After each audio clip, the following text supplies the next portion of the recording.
And we are live internet. Thank you for tuning in. Those of you who may have, we are here tonight.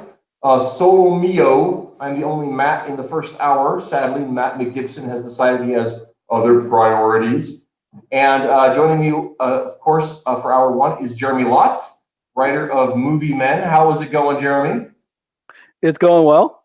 Yeah, it's a good day here. I kind of feel like I undersell you saying that you're just the writer of Movie Men. You're far more than that. You're a beacon of light in this entire indie comic scene going on here.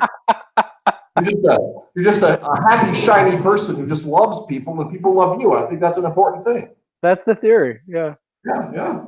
Yeah. No, I'm very interested in the whole indie comic scene. Whether I don't care what you call that. You can call that Comicsgate. You can call that Team Comics. You can call it indie focused. And as long as you're about good comics, we're down. I think that's an important thing. I've got some weird backlighting, and I don't know if anyone is even watching yet, because I don't have that window up right now. So hang on a second.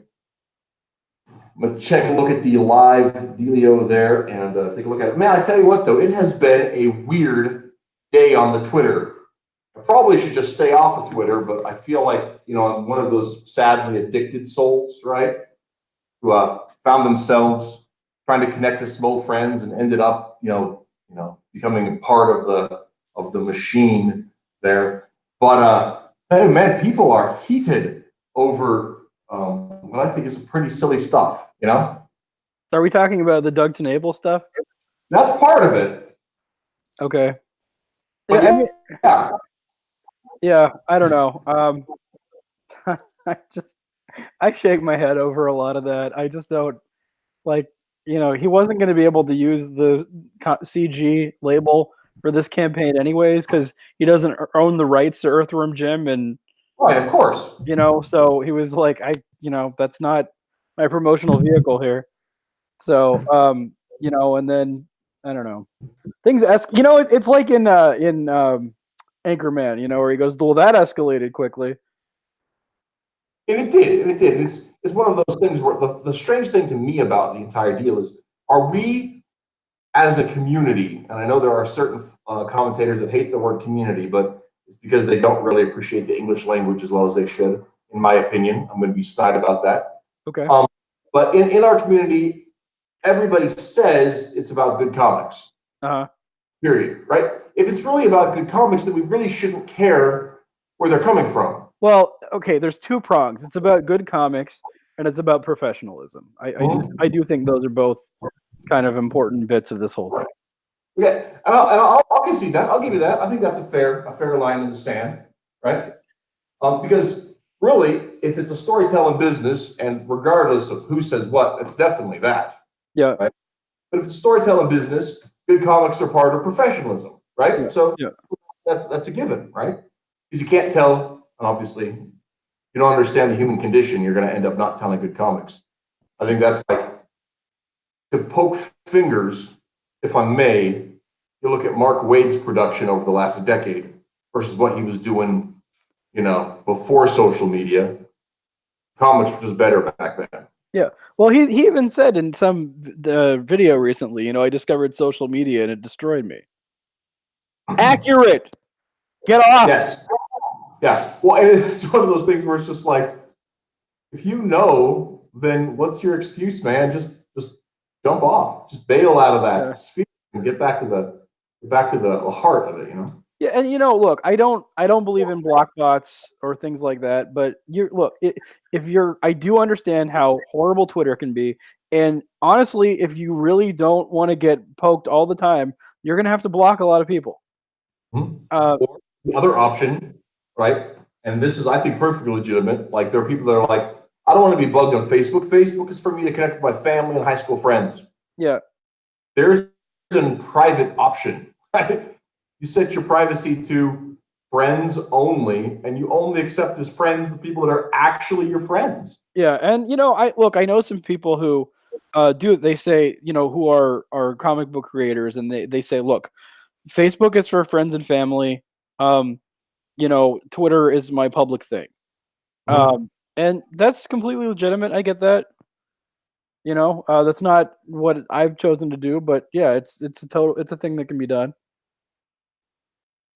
Yeah, But when I got on Twitter, I tried really, really hard to keep the partisan aspect of politics off. yeah, My problem, my problem is because my worldview involves everything being connected. And that's a big part of my personal philosophy. If you believe in absolute truth, then it's going to creep in, right? So, yeah, no, it's going to. it's just there's no way. I mean, and from an artistic perspective, I don't think that's necessarily a bad thing, but it does mean that occasionally I have to step back from my Twitter feed and be like, yeah, I didn't mean to get into that conversation about the sanctity of life today. I'm just Yeah, gonna I'm just gonna step out. You know? yeah, that's often a bad day. Um, yeah, I don't know. I look, my background is as a political writer. I've written books on politics. Right. And now I'm doing something different. And what I just say is, look, I'll try to avoid politics as much as I can here, guys, but it's me. If you're a comic book guy and you think I'm getting too political, just tell me, Mhm. and okay, I'll take that into account and probably dial it back. Indeed. So, give me just a second here. I am actually sorry, tweaking my screen a little so I can try to get the most out of what we have going on. It appears we have one viewer right Hey, now. viewer, how's it going? Viewer, how's it going? Maybe two. Looks like somebody else might have just joined us, so hopefully Okay, we'll two change hands. to keep you there. So We can do thumb war now. there you go. That's the ticket. Yeah. Oh, By the way, that's a the good thing date that tip. gets me, and this, That's a good date tip. I'm sorry, what? Well, from back when I was dating, if you could play thumb war with someone and it got you into closer contact. That is true. That is a pretty good junior high dating technique. Yeah. It's all the fun of physical connectivity without the risk of venereal disease. There you go. So, Plus, I'm probably gonna win. yeah, I also have quite large thumbs. But yeah, no, and one of the things is sort of a minor theme that we've talked about on our show before is that when it comes down to it, everything really is political. Okay. Now, it's not like we use the term specifically to talk about partisan politics, to talk about elections, to talk about legislative issues. But that's not what the word actually means. That's just how we use it. Uh-huh. The word actually means the interaction, right? Anytime two people get together and there's a disagreement or an agreement about anything happening, that's political by its very nature. Yeah, I get what you're saying, but most people will not view it that way. Right. But that's one of the things is when people say get politics out of X, right? Yeah. And anytime there's a story, especially in a storytelling medium, anytime there's a story, there's going to be conflict. Conflict by nature is either directly or can be interpreted as political. And then somebody, if your main goal, your main drive is to get politics out of storytelling, and that becomes like your obsession, then the first time somebody has a contrary opinion about whatever, or the mayor in Gotham City is clearly a cipher for the president. Well, my goodness, how can I tell this story? It can be a hampering if that becomes your mission, I think. Yeah, I suppose so. I mean, look, I really think that when the word, there's always a word in front of political or politics, and almost always, and it's partisan politics. Yes. And it's everyone is so sick of the Republican team and the Democrat team and the red and the blue, and I get it. I understand that, and that's when it comes to movie men, this is not. In your terms, it could be a political book, but it is not a partisan political book. Right. And that's one of the things too about it is if if the politics in the story are personal politics or sexual politics, right? then almost nobody cares, right? Because like every team book has personal politics in it, has team politics in it, right? Sure. Yeah. Even the Fantastic Four, which is all about family, it still has that elements of whose side of the argument is Reed going to take, or is Reed actually the one who's pushing Sue aside, and all that kind of fun drama stuff. And when is Ben going to say it's clobbering time? Well, usually in Act 3, right? But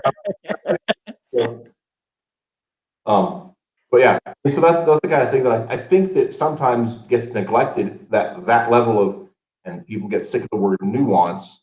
But it's I think it's a real fact of the matter is that there's just a simplicity to some of those things that people tend to forget, and then when other people try to address those situations, it becomes one of these reactionary knee-jerk sort of things, and I hate to see that kind of thing, right? Yeah. So let's talk a little bit about Movie Men. How's the campaign going? It's 87% funded, and let me see how many days we got left. 15 days left. So 15 days left. You're on a good track then. That's great. We got 15 days left to raise $270. So I think we can do it. Yeah, I hope so. So I'm going to. I have not yet in the description put the links for it, but I will. Okay. I did back it. I'm super excited for it.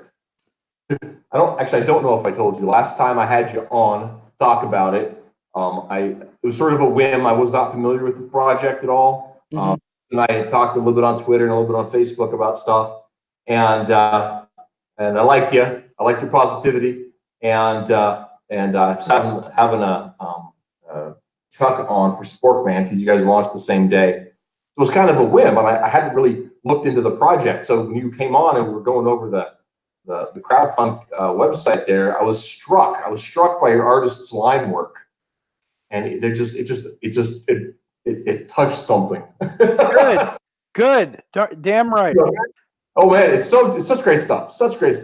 And so I had to, as soon as I got the paydays lined up, I went and threw my money on Barrelhead for that thing. I'm excited to get it. I'm excited to get it to you. Yeah, and Doug Curtis, he's the artist, and he's done a couple of web comics over the years, including The Flying Ferret. And yeah, I just really like his stuff. And I was honestly, I was a little intimidated when I went to him, just because I had some money to offer him, but it wasn't, I wasn't dripping with money here. Right. And would he be willing to do it? And he did it, and he did a really good job. And he's been doing a support position on this campaign, helping me here and there, and really pitching in. And I appreciate the heck out of him. And I think it's just a great. The premise is fun. It's just nothing but fun, and the take on it is. I love this. Like I said, I love the art style on it. His line work is just so classic. I think that's the best way to explain it. It was just something that I just had to get in my hot little hands.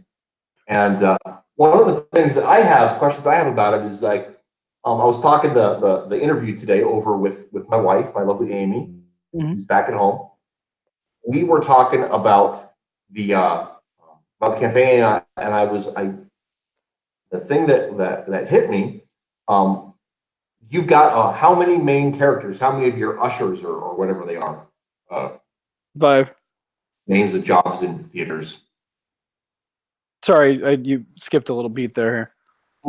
Your movie men, the theater employees, right? Yeah, there's 5 of them. They call them pages. Is that the word? Ushers. I don't. They're theater employees. Theater employees, the clerks that work at the place, and the thing. I always think of the guy who goes into the theater to check the if it's locked and everything's okay. The term I would use is usher. Okay, ushers. There you go. Anyway, you've got 5 of them. When these monsters escape, actually, go ahead and for anybody who watches now or watches later, not have been familiar with the premise. Tell us a little bit about it. What might be going on? Okay, so here's what happens. When you go see a movie, at some point, like I don't know, let's say it's 10 minutes in. You have a little guy with a glow wand that comes in and he checks the exit to make sure it's locked and nobody's sneaking in, and kind of looks around and makes sure everything's copacetic, and then he leaves, right? I'll call him an usher. I think that's a good term for him. All right. In this case, he finds what he thinks is a bomb, and so he yells "bomb," and people freak out, and he gets trampled. And he manages to get up just in time for it to blow up in his face. But he's still there. The theater's still standing, but the monster is missing from the screen. And it turns out this is true across all the screens in the theaters. All of the monsters have gone missing. And he and a bunch of the other movie men end up having to, figure out that this has happened. They go to confront some of the monsters, and they discover when this happens that this bomb has affected them as well. When they are in great peril, they get weapons that come from movies as well to fight these monsters. So do they find them, or do they simply like materialize? They just boom, whoa, what just happened? So here's the question: do they have the knowledge to use these, or are they applying what they've gotten from watching all the screenings after the theater closes and whatnot? I mean, they have fairly simple. They've got you got like a sword, a whip, a space blaster that just you point and shoot. The one of the guys gets a Gatling gun. That's a little more complicated, but he's up to it. So what is the motivation for the movie men to take on the monsters? I mean, how is that fleshed out? Well, initially it's just so the first monster rematerializes across the street, and they just go over to figure out what the heck is going on, right? And then it attacks them, and they have to defend themselves. But at some point, then they have to take it on and decide, no, we actually feel responsible for going and stopping these things because we were able to stop this one. Maybe we can do it again, or die trying. And there is I think it's an important thing in stories. There's a point at which the heroes have to make a decision, right? And because you have 5 of them, they make it at different points. But it was a very this is literally the first comic I ever wrote, and it was very challenging, and I learned a lot in the writing of it, and there's a lot of stuff that you just assume as you're writing it, and then after a while you realize I assumed too much, and people, when they ask you questions, you go, oh wow, I needed to explain. I need either needed to or need to in the future explain that, or there's just a lot that I discovered writing this that was wonderful. One of the things is that I used to try to write fiction and I sucked at it, right? Mm-hmm. And because the characters that I would put on the page didn't speak, they didn't talk like they were individual characters. It was just me writing words for them. In this case, they actually have distinct ways of speaking that develop because I can look at these images and think of them as separate people. That's Sure. just wonderful. So who are the movie men? You've got 5 leads, right? Who are these guys? Okay. There's a blonde named Tess. There's a redhead named Cherry. There's a dark-haired girl named Venus. There's a guy named Nikum, who's Cambodian, and there's a guy named Brad, who's looks like he could be a quarterback or something. Right. And then they have a manager named Carl who's constantly writing them. So, and they're just kids who work at a movie theater, and discover that this what they thought was this mundane job is actually really exciting all of a sudden. And so at the end of it, of course, now this is called the Crowded Theater. Is that the first one? Yeah. And you've got plans for more, right? Yes. And we announced those plans a week ago, I think. The second thing is going to be Movie Men meet Sporkman. That's so friggin' amazing. Yeah. Love that so much. So yeah, it was going to be something else, and we'll get to that eventually. But I just didn't want to pass up this chance to do a Movie Man Sporkman team up.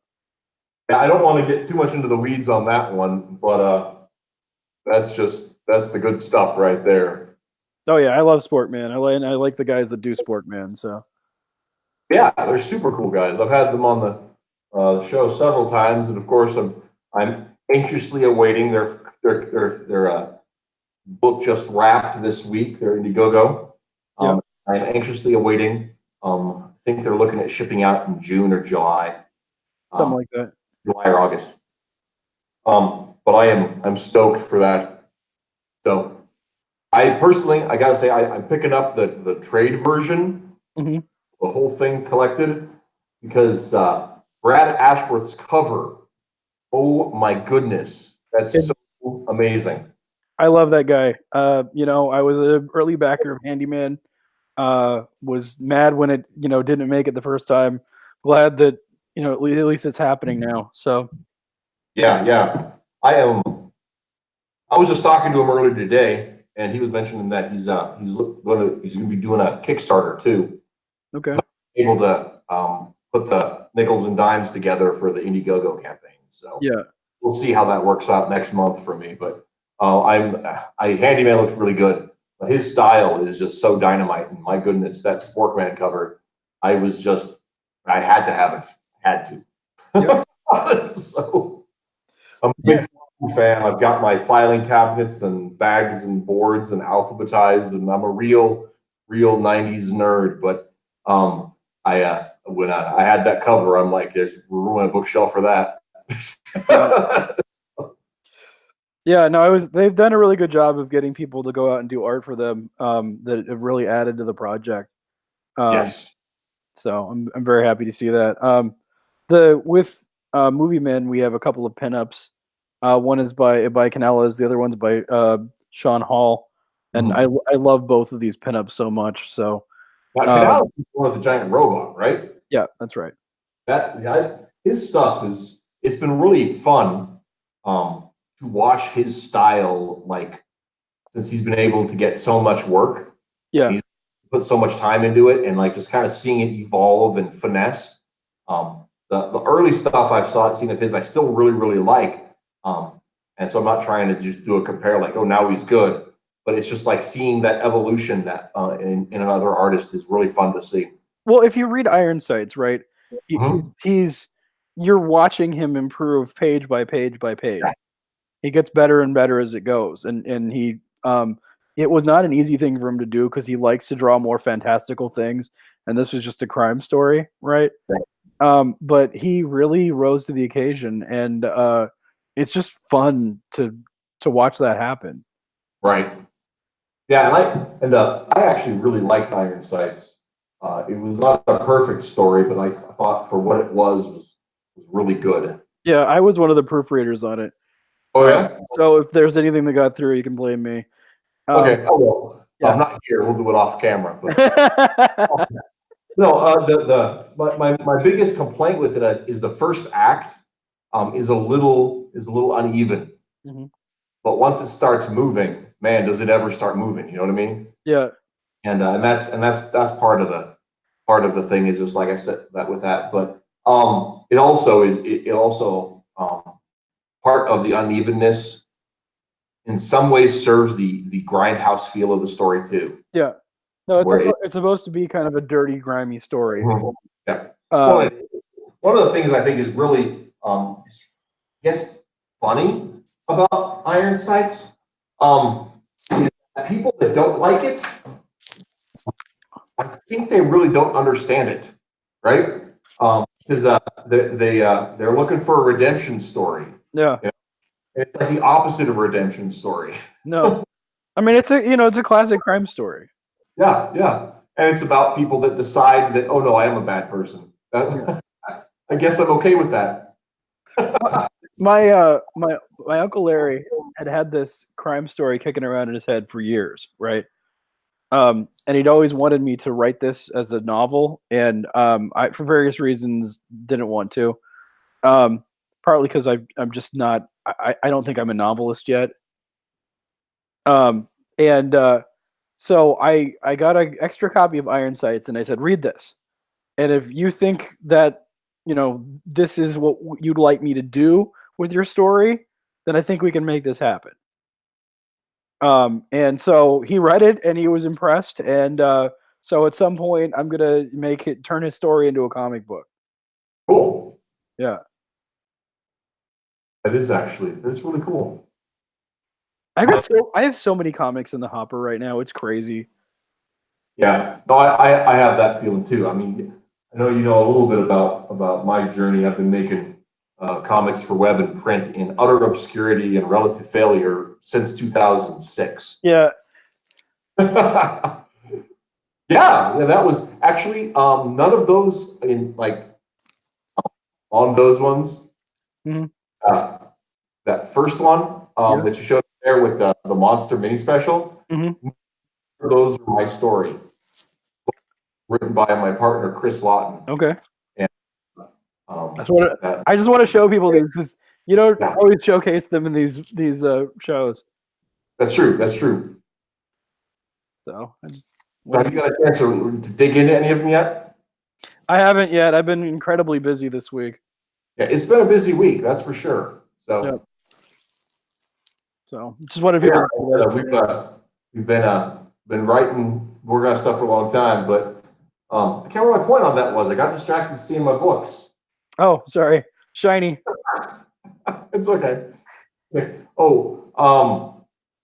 with that, I have lots and lots of comics that are waiting for the right team or the right opportunity or the right money, to come along with all of that. So yeah. Well, I mean, I think that you'll the next time you have a go with the Indiegogo, you'll make it. Yeah, well, hopefully that'll be. I know our we're going to have to do some tweaking on our budget just a little bit, Mhm. because the parties all involved are just so anxious to get it out. Our production costs can be really low. Mhm. So that's actually going to be work in our favor quite well, I think.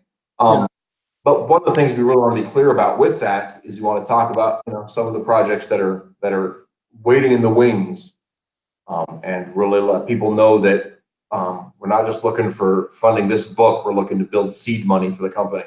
Yeah. Go ahead and look at bring some of our artists on board, and go from there. So hopefully that's a good deal. Good deal. Yeah. My idea with Movie Men was, look, I want to just get something. If it funds, and I think it will, I'll basically break even on the project. If it does more than that, I'll make some money. But the idea was I just wanted to get a product out there that people could actually see, they could hold, they could read, and then after that, then I start to more aggressively sell. Hey, these are I have all these comic book ideas, and let's see what we can do. Yeah. Now, you talked last time that you are not a big fan of the universe. Yeah. You prefer standalone concepts or standalone stories. Yes. And so, I mean, you say you have lots of projects, but none of them are intrinsically related, right? That's correct. Though, now I'm doing a team up, so no, but one of the things I did say is I think the reason that people like shared universes is because they like team ups, right? And I do think that you can do occasional team ups that just for that story, somehow blah blah blah, these things come together and it works okay. But I do understand why you're more interested in textures and things like that. But I'm just very interested in just telling these individual stories. And like I had, 5 or 6 different alien themed stories that do not mix, Right. And I'm like, well, why mix them then, No, I think that's a perfectly legitimate way of taking a look at it, especially when you consider that, if there are ideas that don't go together. But man, I just love building and seeing how that universe works and looking at what the macro story is. Yeah. And how these little unrelated pieces are actually related. And I think part of my love for that stems from, I think, 2 places. One is that happens in the real world a lot more than we realize when you really start looking into history. you start seeing how really small, unrelated or large, unrelated events end up being tied together to create other events. Mm-hmm. The French, for example, the French and Indian War between the British colonies and the Canadian French colonies was actually a spillover from both the English Civil War and a thing called the War of the Grand Alliance, where there were England and France had bad blood over a couple of different things and all of this stuff, and those actually ended up affecting and in many ways causing the French and Indian War. And so that's a crazy little thing. And so when you look at that, well, how would that apply in a fictional setting? Well, that just trips my trigger. I love that kind of stuff. You know? Yeah, I can see that. So, which one of these days, I don't know if you know Rumble Terrier on Twitter. Yeah, I know Rumble. Yeah, I don't know if he'd be interested to come on sometime or not, but he's of course he's a student of history. We've had several very interesting conversations about that, and it would be interesting to have him on some days and just to jam about that. But that is really, I'm sure that would bore the readers quite a bit. Hello, the Metal has joined us in the chat. Hey, and Carl's amateur hour was here earlier. I tweeted it. I texted to him there. So hopefully you guys are there. If you guys have any questions about Movie Men or have any desire to see for me to stop talking about esoteric history, just and I can go from there.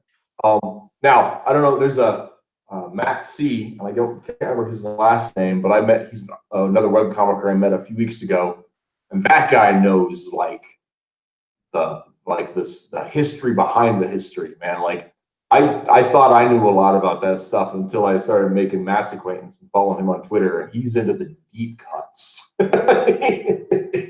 It's intensive. That guy's another world of history appreciation, to say that. Yeah, so in my past life, one of the things I did was I was the founder of a website called Real Clear Religion. Okay. And we got Philip Jenkins, who's a historian that I've interviewed several times, to do a regular column for us. And I just love all the crazy stuff that guy has stuffed in his head. And he can bring it out and combine it in weird forms. It's like he's like making like historical balloon animals for you or something. It's great. Yeah. Just so you know, Carl asked, where did you get the idea for Mystery Men? Movie Men. Yeah, that's sorry. okay. That's all right. There's an actual movie called Mystery Men. So yeah, it's a totally unrelated thing. Yeah. So it was a couple of things. One is that several years ago, Regal changed their uniforms, so they look kind of like dorky X-Men costumes. And so you had this thing where I literally go around and ask employees, like, "Do you feel like a superhero in that outfit?" And no one ever did. But it got wheels turning. I'm like, if they were a super team, what kind of a team would they be? And I used to go to see tons and tons and tons of movies in the theater. Now I see maybe maybe a dozen a year. I don't think it's that high, but it used to be 50, 70, somewhere in there. Crazy numbers. And so the more you're in a theater, the more you notice little things. And I kept noticing the ushers with the glow wand going to the door. And I thought, well, what if he found a bomb? What would happen then? And the two sort of coalesced in my head, and eventually Movie Man was a thing. Yeah. I think that's a very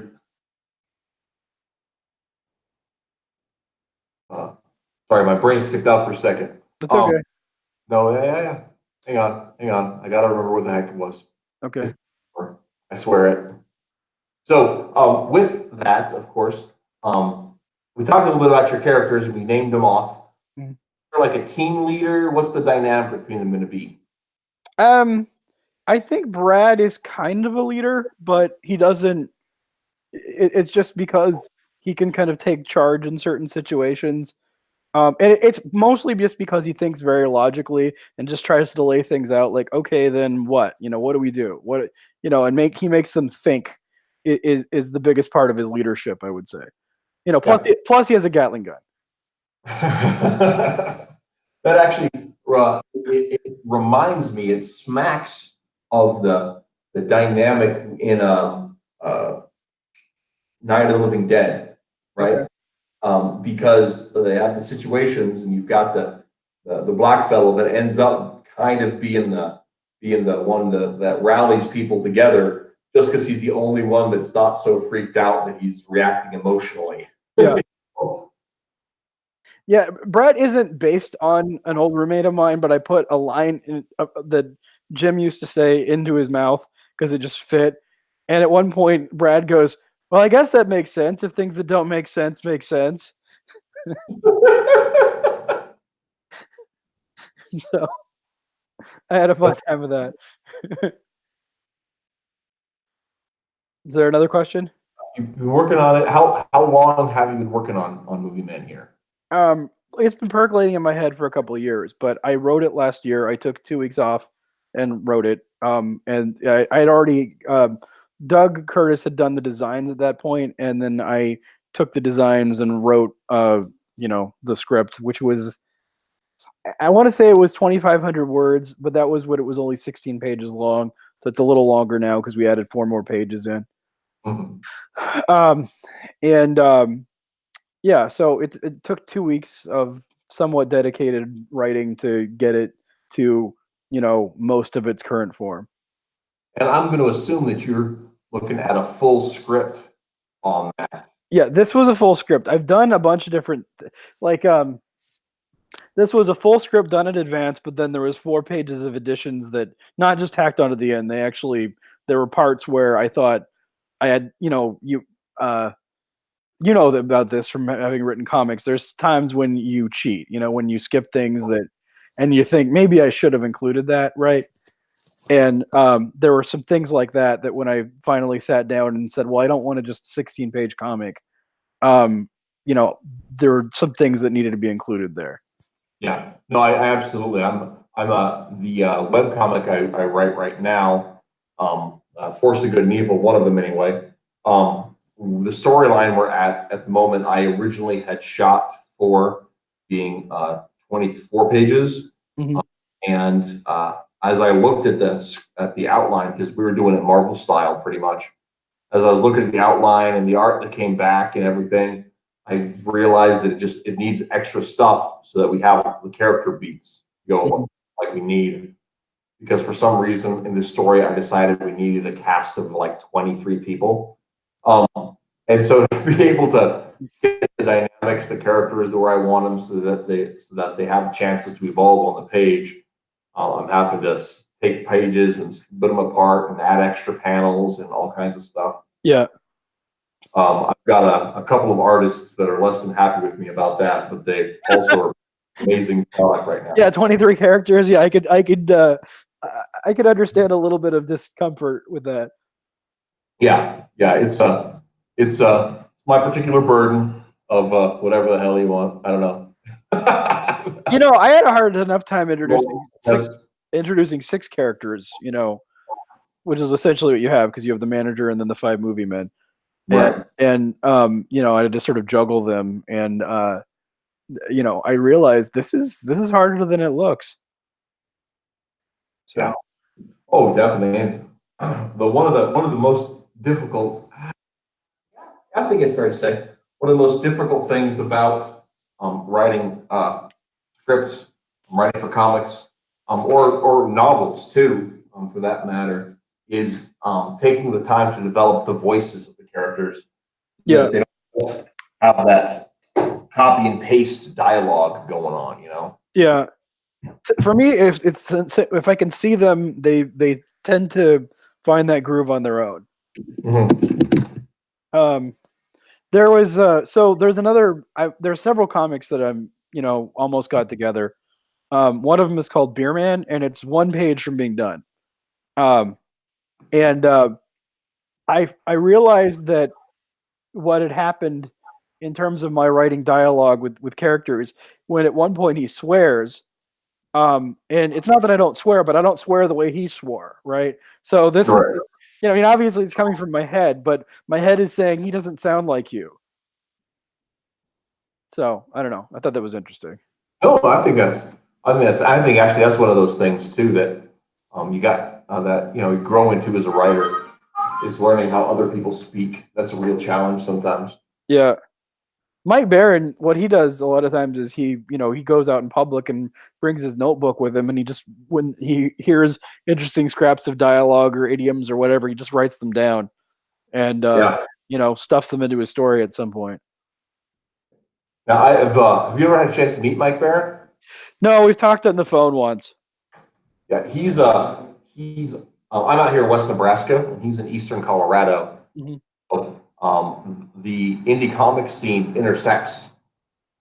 So I've had a chance to meet him several times at local conventions and stuff, and he's a heck of a guy. I really like him. Visionary actually is a good way to explain it, but he also, like every visionary, is very very quirky, but he looks straight through you when you're talking to him. He's a very intense guy. No, he wrote over Movie Man, and he said, "Look, this is good. I like it. There's nothing wrong with it, but like, when are you going to do your real huge story?" Thanks, Mike. That's a very Mike thing to say, actually. Yeah. No, I mean, because he then talked about how I want to grab readers by the throat, and I'm like, okay, but I want to tell a fun story about a bunch of kids who go fight monsters. This time. This time, yeah. Yeah. So, but yeah, I mean, look, Movie Man is one of the things I'm working on. I'm one page from having Beer Man done. There's a thing, a comic that's done. It just needs to be finished lettering, and then I got to get it colored. Called Tarot. That's short for pterodactyl. And I don't know. I've got quite a few things like that they're very close. So that's So fun. what would you say? What would you say is the main premise of Beer Man? Since you brought it up here. Oh yeah. Okay. So all right. You know how Superman originally wasn't Superman? I mean, he there were some things that you see now, but like he wasn't completely invulnerable. He didn't fly, he jumped, that kind of thing. This guy can fly a little bit, but he's kind of like a street level early Superman in terms of his powers, right? And Yeah. and so what he does, he's trying to figure out, but he there are no superheroes in his world. He's in our world, right? But he can do all these things, and how do you disguise that? What do you do, right? And so he decides what he's going to do is to be this ridiculous beer mascot named Beer Man. And then he's going to explain all the things he does that way. So if he flies, it's because there was a commercial that we were shooting, and I'm on a wire, things like that.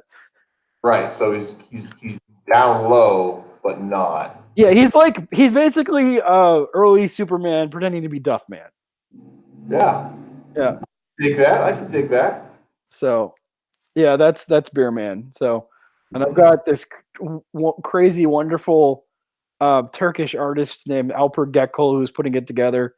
And as I said, he's only one page from done. So that's cool. That's cool. So, are you going to plan on launching that here this summer, or what's your scheme? With Beer Man, I've got to get it colored and lettered, and it's going to take a little while to get. There's some post production is going to be. The great thing about Movie Man, and again, props to Doug Curtis. I thought it was going to come back with, black and white. Maybe he'd color it because he's good at that. I didn't think it was going to come back as a complete the lettering, everything. It was just done. Oh wow. Yeah, and we had to do some changes, but not a lot. He's pretty good at hitting his mark from go, and versus these other things, they don't do their own coloring, so I got to get somebody to color them, and I got to get I have a letterer now, but he's involved in other projects, and so I can only use him at sometimes, and so the other stuff is a little slower to come together. Yeah, with our stuff, with the Vox Populi story that we're working on right now, we'll be dropping that in a couple of weeks now. We've got our pencil artist is Rico Cobos, who's in house. He's one of our partners, and the inks and colors are Barry, and he's one of the partners. and I'll go ahead and do the lettering, so I can tweak the script how I think it fits the page better. Yeah. So, and I've been lettering for a decade, so I feel confident in my lettering ability. Yeah. Yeah, maybe I'm wrong, but I'm not good at, I'm not that handy. Like, I'm not that good at technical manipulation of things. And I know that, you know, you should have seen me putting the Indiegogo page together, and oh crap, finally I got a hold of Doug and said, can you fix these things for me, because I'm having no luck at them. But yeah, so I have to get that done. Joey Turnage, the Something Real guy, he's the guy that's doing my lettering. okay. So he's doing a good job too. But he's Yeah, lettering. I don't mean to be dismissive. Lettering is an absolute art with it. oh yeah, And I tell you, and I had always just sort of, I don't want to take it for granted, but I just sort of been real intuitive about it. But a couple of years ago, and I told this story on our Ideal stream. So if any of you guys tuned into that, you got to hear it again. But a couple of years ago, my wife made the internet acquaintance of Roxanne Starr, who was the letterist for the Flaming Carrot. okay, And she was a graphic artist and stuff, and then got into the indie comic scene in the 80s through Bob Burden, but also did a lot of lettering, and was really one of the first people to do computer lettering. mm-hmm. That where it was successful, or was just some sort of novelty, where it became competitive with hand letterers, designing fonts and using vector manipulation, all that kind of stuff to really bring it out.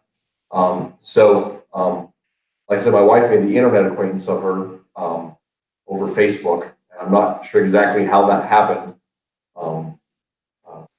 My wife is a big Flaming Carrot fan. That was probably part of it, but it was that was an impetus for me to start maybe digging through some other stuff, and kind of really studying how Roxanne used letters and balloons to shape the flow of the page.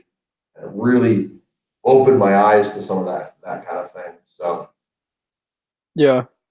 Saying all that sounds real fancy. So we'll see if a couple, 6 months or whatever, if people complain about the lettering in Vox Populi or not. We'll find out. Yeah. Peter Samedi is a real advocate of I mean, look, if you're up to professional standards, great. I'm just saying that he'll tell a lot of artists, like, get a professional letterer. Yeah, absolutely. So, it's not an easy job. You do writing and lettering. How often do you feel like you have to subtract words when you see the images on the page? I'm a real wordy guy, so almost always. Mm-hmm. And that's kind of I mean, like, especially when I write full script, because I will just kind of try to get the flow of the conversation out of my head, and I use a lot of words to talk.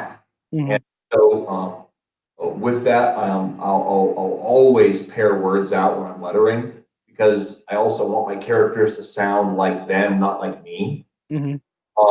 So I'm like, okay, this guy's 16 years old and he's kind of a jock. He's not going to use the word indubitably. What was I thinking? That was a bad decision at the script phase. Let's go back and Indubitably. that, so I almost always remove words from that. Yeah, that would be one reason to do it. The other thing I just find is I love the art so much. I'm like, I want to get out of the way as much as I possibly can here. Let people see this. Well, and that's one of the big reasons one of the big reasons that I edit the way that I do, and why I really like having the access to go ahead and say, no, I don't want this word, I want this word, whatever else, is so that way it works out. So that way I can pull those words out, maintain my meaning behind it, and not have to have another editor come in and do that. Okay. See what it looks like on the page and go from there. Cool. And the other thing too that I think is a huge in a lot of ways, personally, I think is a big mistake. A lot of that I'm seeing, especially in some Marvel books, is that instead of editing the words out and making them using words more smartly, they just will pull out, they'll just shrink the font down so that you have one balloon of 10 point and the rest of them 12. And it's just like, oh, come on, guys. just just take that out. I mean, I don't like getting into Marvel bashing mode just because it'll go on for a long time. But so freaking lazy. yeah. I just Marvel's not the only people that do it. It's just one of those things. Like, are you familiar with Mystery Science Theater? yeah, of course. Okay, so Mike Nelson, right? He says he was asked in an interview a while back, "What's the worst movie you've ever seen?" And without missing a beat, he says Star Wars Episode 2. Okay. And they said, "What?" And they said, "Look, I've watched a lot of bad movies. Some people don't have money to make a good movie. They don't have the talent to make a good movie. They don't have the resources to make a good movie. There is no reason Episode 2 should have been bad. It was bad. It may as well have been bad on purpose. There was no reason for it to be that bad. The actors can act, the writers can write, the cinematographers can cinematograph. There's there's no reason for it to have been bad. That's the worst movie ever." Yeah, I can see that. Yeah, and so when I take a look at like so much of the stuff that Marvel's put together, I mean, they're Marvel comics. Not just are they Marvel comics, they're Marvel owned by Disney, the largest media conglomerate in the history of the universe. Yeah, that I think is going to collapse under his own weight, but whatever. I think so. But they shouldn't have any resource problem with getting the absolute best people to work on their books. Yeah. Apparently, they've really skimped though. Like the salaries at Marvel suck. Which look, you could probably get away with paying roughly the same amount of money you pay right now, if it wasn't in New York. Yeah. Like, it's in one of the most expensive cities in the world, and they're just paying them basically dog food wages. That's the real frustrating thing too, living out in the sticks like I have my whole life, right? Yeah. I spent a good chunk of my 20s trying to get Marvel's attention while being, living, in a tiny house in western Nebraska. They didn't return my calls. No. It's one of those things where it's like, well, I can make a living out here working fast food. It's not a great living, and I don't do that anymore. I've moved up the ladder a little bit, but yeah, I can see a little bit of that ladder around you there. Yeah, I've moved up. That's a big part of it. I have one of these jobs. But with that, I have a. But yeah, when I was working fast food, I was paying my bills and I was feeding my family and being whatever. But with that, it's possible. It's possible out here to work a crap job and survive.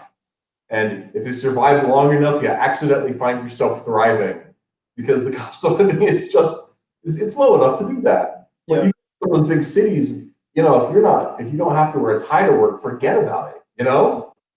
If it was up to me, if you were to say you can move Marvel Comics anywhere, I think I'd probably pick St. Louis because it's still a pretty low cost of living, but it's a fairly nice city. But it's culturally just so different than New York that I think it would actually first of all, almost no one would make the trip from New York to St. Louis. So you get rid of most of your editors, right off the bat.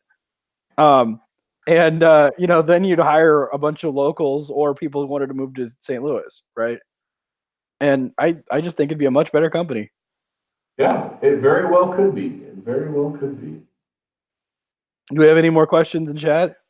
We do not have any more questions in chat as yet. Come on, guys, hit me with your best shot.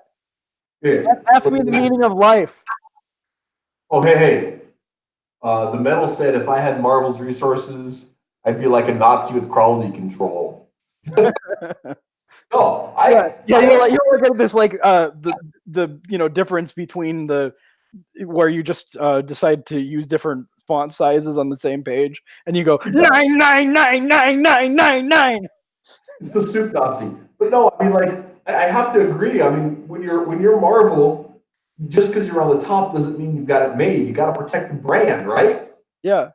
I mean, if you're like, we're the greatest comic company in the history of ever, okay, you got to keep proving that, right? Yeah.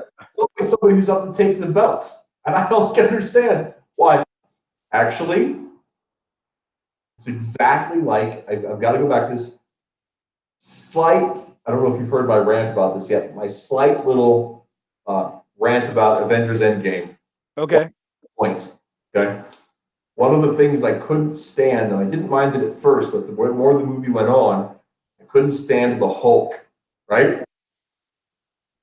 And what I couldn't stand about him wasn't the whole Professor Hulk shtick. Okay. Me of that, but I don't mind. It's that behind the Professor Hulk shtick, he has no passion, right? There's no fire in his belly. There's nothing. So when he's called to action, he's like, totally non-committed because there's no fire in him, right? Well, I agree. There was a really good joke. I don't know. Can we? It's not a huge spoiler thing. Okay, possible spoiler. Earmuffs.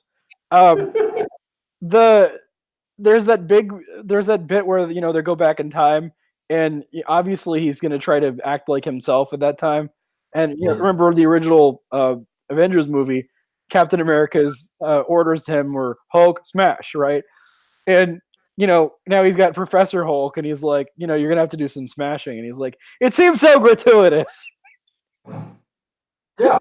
I thought it was funny, but I get why people would not think that was funny. Yeah. Well, I mean, and it wasn't just that. I mean, even like when he was interacting about the machine, and like they sent time through Lang instead of Lang through time, which little spoiler, but that was a funny bit. But his reaction, there was just like it was it was it was oh man, what's the guy's name? The Nutty Professor, the original Jerry Lewis. Okay. Jerry Lewis. It wasn't, there was no rather than being Bruce Banner. It was one of those instead of it was the hapless panic of Jerry Lewis instead of that controlled panic that was one of the things that Ruffalo brought in the Avengers movie is there's that underlying at the end of the movie, I'm always angry. And then you go back to the rest of the movie, and you can see that he's just on the edge of snapping the entire movie. Yeah. Part of his nervousness is that he's just like, I could just kill you all. I don't want to be here. It's not even a fear. I'm a little scared, but mostly you're pissing me off. Yeah. You don't necessarily notice that the first viewing, but later on, he brings that to the whole thing. But there's none of that. And my comparison, I was on Needle Movers for a spoiler cast a couple weeks ago talking about it. My comparison is, you've seen Rocky 3, right? Mm-hmm. Yes. Did you see Rocky 3? Yes. Okay, so before he fights Clubber Lang, right? And Rocky's out there, and he's living the high life. He's being a celebrity. He's neglecting his wife, and everything's there. And he goes in to fight Clubber Lang, and he loses. Why? Because he's got no fire, right? He's got no passion. And then Mickey dies. He's brokenhearted, and he's lost the title, and he's wishy-washy. And Apollo Creed's got to come in there and get him to fight again, right? Get him all that. There was never a moment in Endgame where Hulk got any fire. He's this wishy-washy, namby-pamby, blah, blah, blah. Mark Ruffalo, not acting, just being Mark Ruffalo. Yeah. Maybe he's not like that, but he seems like that in interviews. But there's no heat, right? Yeah. And that's Marvel. They're doing all this stuff, and they're trying to tell these hero stories, but it's like nobody believes what heroes mean. They don't have any of that. Yeah, no, I can see that. I think it was a very mixed movie, so it gave me a lot of things I liked and a lot of things that I could leave. So it looks like I'm butting up against the next segment here. Is that correct? Yeah, Matt Johnson has arrived. Okay. Can I plug Movie Man one last time? I've arrived. I don't know if I'm here yet. Can I plug Are you hearing him? I can hear you. Matt, can I hear you? I don't know. Can you hear me? I can hear you. Excellent. Okay. Awesome. All right. I'll get off, but let me just tell you people, Movie Man, Indiegogo, go get it. It's awesome. It's best comic I could do at the time, and it's a great story. It's a great story. And for the record, guys, you can get the book for $5. Yep. Can you do better than that for an indie comic? Color? Come on. Nope, you can't. So Show them some love. They're nearly at their goal. They've got another week to go, right? 2 weeks. 2 weeks. So come on, help them knock another park, guys. So anyway, we will talk at you later, Jeremy, and have a good one. Thanks so much for having me back, man. Of course, we'll do it again for sure, man. Okay, bye for now. And I won't even rip on your movie. So, Matt, how's it going? It's going pretty well. Are we doing video tonight? If you want to, I'm live. I may or may not be dressed for it. So, being dressed at all was good enough for my show. We're pretty low key. Okay, here. it's not that kind of show then. You've seen this face, right? It doesn't exactly do formal wear terribly well. All right. Well, I didn't know I had a segment tonight. Yeah, man, you've got the second hour. So. Oh, wow. Perfect. Yeah. So typically we have the way we'll do it is me and my co-host Matt McGibson, which is why we call the show the Mattriarchy. But we'll tag team on asking questions and running conversation. But Matt decided to spend the night with his special lady because they've both been busy with school and they just wrapped for the semester. So they're taking a night to go do couple stuff. I'm not sure. They're young. And we're old. Yes, we are in fact old. So unless I miss my guess, I think I'm a little older, but we don't have to play that today. You guys are out in I don't know. Do you let people know where you're from? I like to remain a little bit vague. I'll say the Omaha metro area. Okay, there you go. See, I'm pretty open that I'm from Scotts Bluff because I figure come at me. And I'm not into people trying to push me around. So I'm an asshole. I would think I would flatter myself in thinking anyone would even care about where I'm from. Well, yeah, there's that too. But apparently, it's a thing that has become an issue in the last several years where people decide that you're worth going after, and I don't get that at all. But whatever.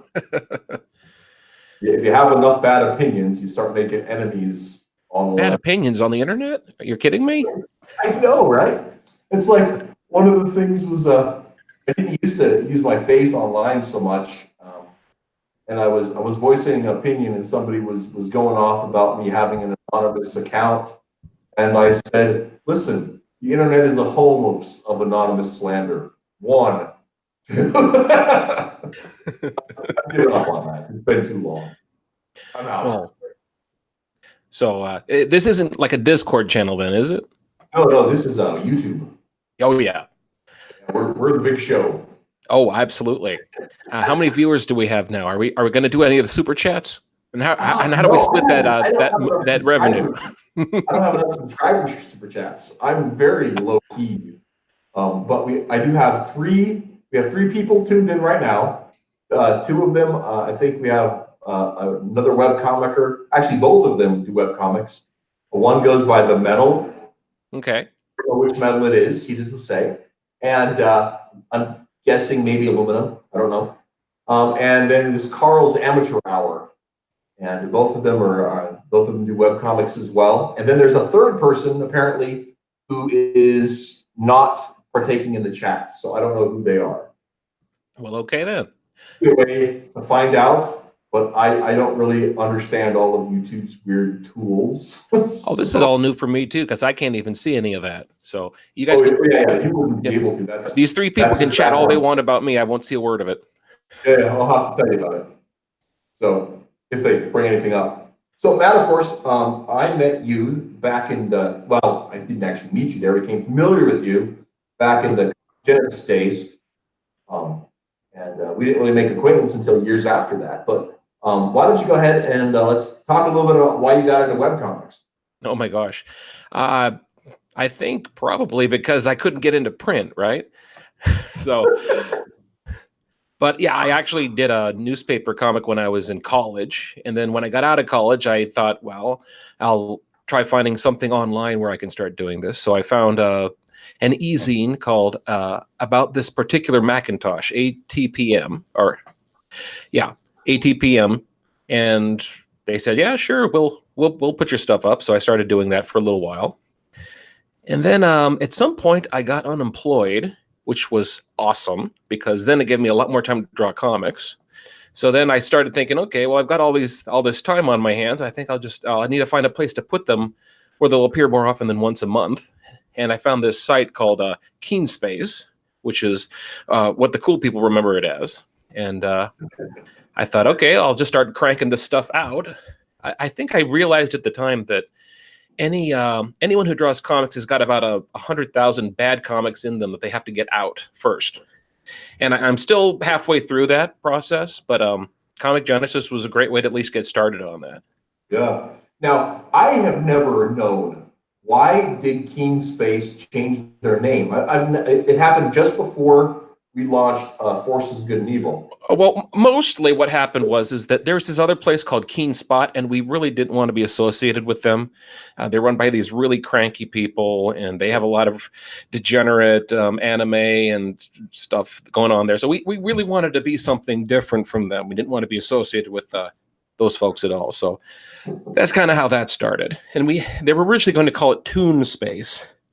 And everyone thought, wow, that sounds absolutely horrible. Let's try anything else. So second choice was Comic Genesis, because the thing behind that is everyone knows that Keen Space was the breeding ground for comics for Keen Spot back in the day. So Right. we kind of were saying is like, yeah, we're where you get all your best stuff. So we'll just kind of put that into the name. So, yeah, well, that's something I never actually knew on all of that. And of course, we have several friends in common a couple friends in common anyway, that did end up making that jump, having their own Keen Spot domains back then. I think that was always kind of the goal of a lot of people, was to find that was as close to anyone going pro. Really, there was a little money involved at that point, wasn't there? Very little money involved. Yes. Yes. But the irony is, some of the people who made the most, there was this comic called Ghastly's Ghastly webcomic, and he actually did not want to be a part of Keen Spot because he was actually doing a lot of stuff on the side that was just doing a lot better. And plus his comics were pornographic, and they kind of didn't want to cross that line. But yeah, there were a couple others who kind of stayed on Keen Space just because they liked having the freedom. They didn't want to. A lot of people actually switched over to Keen Spot and almost immediately stopped at that point. Yeah. For whatever reason, you'll remember Elf on the Inn kind of had that happen. Yeah. Well, yeah, and Elf on the Inn's an interesting story. I think just because Josh seems to have his creativity in spikes. And if you look at the update dates, you have it where there's this voracious output period, and then not, and then all of these updates, and then not, and I tell you, I don't think he's done anything, regardless of which title that I've read of his, that I've just been like, no, I don't want any more of that. I just can't get enough storytelling. There isn't enough to go around, and. And I don't know if you saw, this is unrelated, this is maybe a humble brag, I don't know. I don't know if you've noticed, but I got permission to use a couple of the Elf Only In characters' real life personas in Forces as cameos. Oh, sweet. And so he and I were working on okay, so where your characters, where are they actually from, so I can weave them into my story in a way that makes organic sense. And it was a real trip because I'm a little fan struck about that, frankly, because I just love the stuff so much.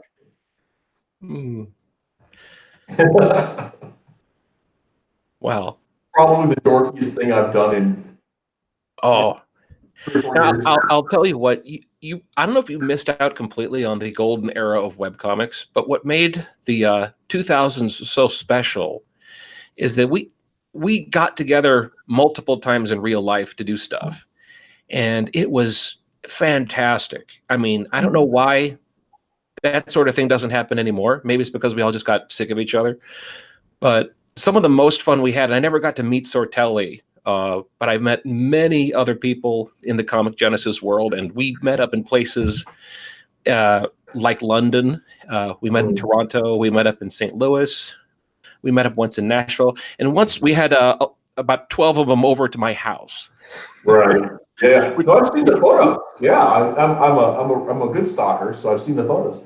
It was one of those things where, like, when we came on, it was after the shift to Comic Genesis, the name, and we were only on Comic Genesis for about a year, and it was this 2006 was what it was, and 2000 it was the late in the summer of 2006 or 2007. They had some server problems, and the EP server became super unreliable, and we weren't able to update. Yeah. When that happened, Chris and I, and we were never, never really super popular on the platform, but we were just like, we haven't been able to update successfully in 2 months.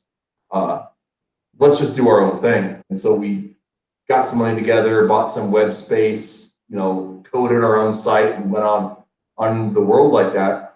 And with that, like, I just didn't have the wherewithal at the moment in time to keep up with some of those relationships that I'd started back then on the message boards and everything else. So I just kind of faded away from Comic Genesis at the time, and kind of regretted it. But at the same time, we were just putting together comic stories so much that it became just what we did. And so the social aspect was something that we just kind of let slide. And I don't know. I don't know if that was a good thing or a bad thing, but it's what happened. And I think social media wound up replacing a lot of what happened in the forums. Yeah. And it's kind of a sad dynamic because I don't know how it works so differently, but for some reason there is not the camaraderie there used to be. Or if there is, it comes in little tiny blips on Twitter or Facebook, Yeah. Right? Comments and posts. There's hasn't been the kind of multi-year-long threads of people drawing comics in a chain of stories like we used to have. That was one of those I think that's a big fun things factor that happened there. Well, I think that's a big factor. I think there's two big factors, especially if you look at the people that were part of that world. And like I said, I was kind of on the edges of it for a lot of that time, but I was comfortable enough in it that years later, and I'll talk about this in a moment, that I kind of remade connections, and I would consider a lot of you guys to be real friends. But one of the things that I think part of it is that the hot take of social media kind of it's exciting, but it's not substantive, because like Twitter, for example, works like an old message board system, but it doesn't keep track of anything in rows, right? Sure. It's not hierarchical, and so because of that, it's way harder to track conversations. And I think that's a factor, but it's so much easier to get to. So like, I know you and I have both been every few months check up on the Comic Genesis boards, and there are these issues that go a little bit at a It's time. kind of sad now. It's a little it sad. didn't used to be that you could go to, if you went to the general discussion board, you would find posts just from that day on the main page. Now you go back there and you can find posts from back to 2017 on the first page, because it's updated so infrequently. Yeah, well, and it's definitely is one of those things where I'm glad it's still there, but every time I go, I'm just like, you think more people would have something to say. But well, I think part of it's the nature of social media, but I think the other part of it has to do with the fact that so many of us were the same age, or roughly the same age, and then we got married, and then we had kids, and now we have real jobs, and all of those things that that just kind of weigh people down. It's like my aunt, when I was in college, I lived in the same town that my aunt lived, and she'd gone to this college, and then she graduated, and then stayed there. Her husband and she met at college, and they just stayed in town. And we were talking about being in touch with folks and losing touch with folks. And she said that her college roommate for 3 years lived 6 blocks away, and they only see each other at Walmart. That's it. Right? I mean, these guys, they spent hundreds of hours together, were very close friends. They went to each other's weddings, and yet they lost touch. They know what each other's kids look like, don't know their names, just know them from the store, and that was it, And I think the digital equivalent, the internet equivalent to that.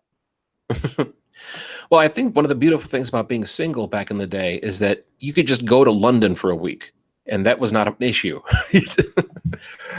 It was, aside from time off of work, you didn't have to worry about taking anyone else with you. You just say, "Oh, I'll get a ticket. I'll find I'll find someone to hang out with and find a place to crash." And it was a very good time to be together in a community of many other people with that kind of freedom. Because then, just hanging out in that way, especially together at a restaurant where we're all drawing on the paper tablecloth.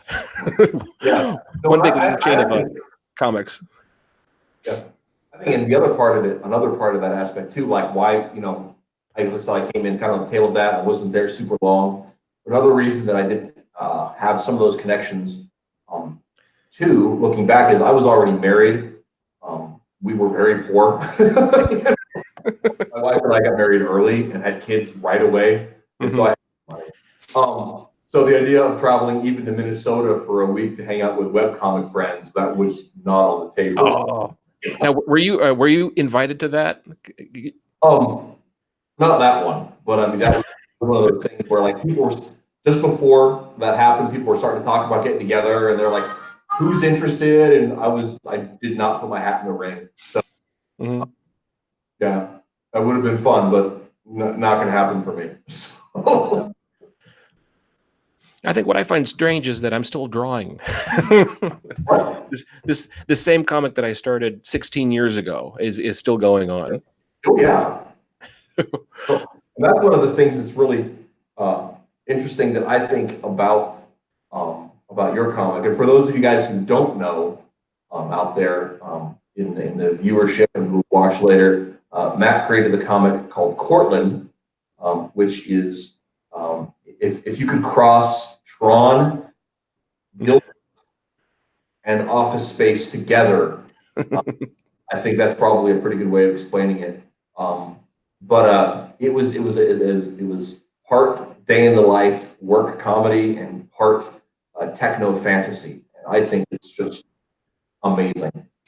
Terry Cortland is a graphic designer living in Lincoln, Nebraska, who finds himself when first he's dealing with the travails of being a 20-something with a degree and trying to pay off student loans and jobs and bosses that don't care that you're there but need you to be there and all that kind of stuff.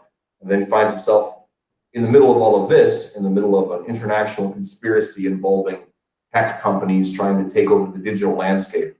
It's amazing. I love it. But it was a lot of fun, and I like to think a lot of the ideas I came up with were it was really blowing off steam from the day-to-day work stresses. I mean, I worked for a number of different people, and it was there was always something interesting happening, or I would say at least always something worth writing about. A lot of the things that you see, I like to say that Cortland is actually based on a true story. It's just that all the characters are fictitious. And I think that's part of what gives it its heart. Is that the archetypical aspects that are in there, they feel real. And even though their reality, turned up to 11 and turned on its side, it still has a reality to it. And also, it's one of those things where if you've studied the history of the Silicon Valley at all, then it gets real damn funny too. But, well, I'll tell you one thing that's great about drawing comics now, because back when I first started, we didn't have Google Maps, for one thing. So nowadays, or even Google image search was a relatively new thing. So if you want to create a comic today, you have so many digital tools on hand for creating landscapes, creating backgrounds, getting reference pictures. And I'm finding that out now as I'm still doing the comic. If I want to have it set in a city I've never been in, that's something that's so easy to do now. It's just a matter of, being able to pull up the right map of the right place. I was able to have my characters walk around Stanford University, where I've never been, but somebody with a Google camera on a bike went through the entire campus and was able to, capture just about everything that I wanted to reference in the comic. So I think it's kind of amazing now that I'm still doing this, but it's changed. I mean, just the possibilities have changed so much in the last couple of years. Yeah, that's absolutely the case. One of the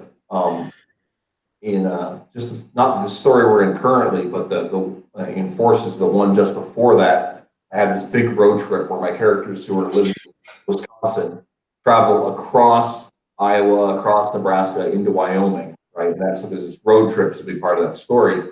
And I got to borrow Cortland for my story. Thank you very much. Thanks for giving him back, by the way. I'm sorry, what was that? I said, thanks for giving him back, by the way. I still needed to use him. I left more or less in one piece, too. But that was a trip, man, because I had so much fun plotting that story and taking a look at continuity and finding out where my continuity could cross over. That was fun. So, like, for those of you guys watching, if you read Cortland, there's a moment in time where Cortland leaves his comic between pages, partakes in my story, and then comes back with the next update. It fits perfectly into both stories' histories and their universe's continuity for that particular story. Mm-hmm. And so much fun with it. And that was the dorkiest thing I had done in that group of 5 years. It was a lot of fun. But anyway, with that, I knew some of the stuff where I wanted my characters to visit, roadside attraction kind of stuff. But there's some of the places I have never been to. So I was able to use Google Maps to get screenshots so I could share them with Rolf, our artist, and say, okay, this is Lemoyne, Nebraska. This is what it looks like from this clump of looking out at Lake McConaughey. Mm-hmm. You know? Oh, yeah. So, and that was a lot of fun being able to do that. I think what's particularly interesting about the internet is the way collaborations like that can be so easy. I think some of the most fun that we had crossovers, multiple different crossover comics during my time of Comic Justice. There was one, I can't remember now what it was. It was Hogan who put it on. It was a couple dozen different web comics. And that was difficult because I was still trying to maintain a comic storyline, and suddenly it's going to get interrupted with these new characters. That was Hogan's that. I think it's called Crossover Wars. Was that it? It was Crossover Wars. It was probably 100 comics were involved in that. Yeah, and it was fun, but at the same time, what's crazy about it is you got all these different comics, and a lot of them don't exist anymore. Oh. So I don't even know if there's a place where you can go and actually see all the different comics or the whole crossover in continuity. I think I still have my links up, but it's wild. I've read a bunch of it going through because one of the things that when I was getting ready, when I rediscovered Cortland, this has been probably 7 years ago, right? And I reached out to you and I said, Matt, I've finally read your story. I don't know 10 years ago. My God, I have to talk to you about this. And I went through and I found the Hogan's Dragoneer site where he has all these crossovers submitted to it. Mm-hmm. And I just went through and I was following not all of the threads. It would be insane because, like I said, I think there was 100 different webcomics, mm-hmm. and storyline had their own internal continuity, had the crossover continuity, and there were probably a dozen sub stories within Crossover Wars. There was a robots only story. There was the furry story. There was furry story that crossed over with the space story. There was a space story. There was the grim, like, street level detective story. There was, and some of them like crossed over like multiple times between these different storylines, and it was like crazy. And then there was ones too. There was like Sortelli. That was at a time when he wasn't updating Elf Only In, right? So his characters were participant, but it didn't affect his storyline at all. Yeah. So he was in on some of the planning and some of that stuff, but it's like if you just read Elf Only In, it's never addressed because it's in the gap between the major movements of his story, right? And because he's got two major settings for those of you who've never read Elf Only In. The first 5 years, I think, the setting was an internet chat room, role-playing chat room. And then the second setting from 2007, I want to say, until 2008, 2006, 2008, something like that, was on a World of Warcraft kind of MMORPG. And the same characters in a different setting. And it was a lot of fun. So much fun. I just want more. Anyway, but yeah, in between times, there was about 2 years where he just wasn't updating at all. And that's when crossover wars happened. Yep. Well, what happened, he would actually pop in and out of the forums. And, you know, there would be periods of time, he'd be gone for a couple of years and people would be saying, oh, whatever happened to Sortera? Then he would show up and he would draw comics all over the place. He drew multiple comics in my comic as a guest artist, which was crazy for me because I'm thinking, it's like, you're on Keen Spot. Don't you have better things to do? But no, it was a very cool thing when he showed up because it would be like, hey, Sortelli's back. Yeah. And he's still out there. He likes to keep. Well, that's the thing. Keep quiet. So most of us are still out there, but we also have real lives too. So, you know, we got to leave the forums and log out at some point. Absolutely. And that's one of the fun things I think about that, you know, in our era of new media. There's a few of us from the old days, and like I said, I was some of the comics I followed like a lot, like religiously. Was like 8 to 1. I loved that story, and I'm like I'm gonna forget his name right now. My goodness. But we all call him Yad Duff. Duffy, Brian Duffy. And he and I have been, you know, not in touch, not like we hang out or anything, but we've been.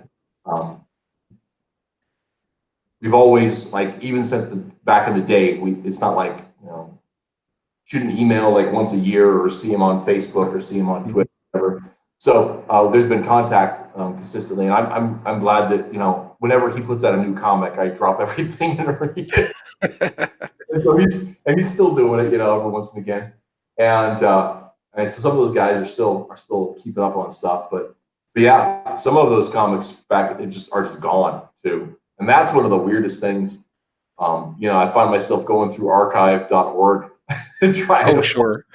and some of them have like I'll see ones that like they have whole storylines that are out there and then they're missing like 2 or 3 bits, and that's real frustrating. And then one of the comics that I was digging in on, and I can't remember the name of it right now, but the first year was all in like GIF files. And then the second year were all, and then the second year and on, they were all Flash files. They were non-animated files. So you couldn't just copy them, right? They had to be played live on the website. Well, the website doesn't exist anymore. So you get a link from somebody else's of these crossover stuff. You get a link from a webcomic that's still out there, and you're like, ooh, I'd like to see where this story goes. And you follow it, it's not there. You look at archive.org, it has the broken link, and they said there's no data. Right. And I'm like, dude, your comic was not good enough for someone to make money on. Why? It's fun. I like it, but I'd like to enjoy it, but I can't even see it because it doesn't exist. Well, and Flash has, I think, fortunately gone away now. It's been years now since I've even thought about using it.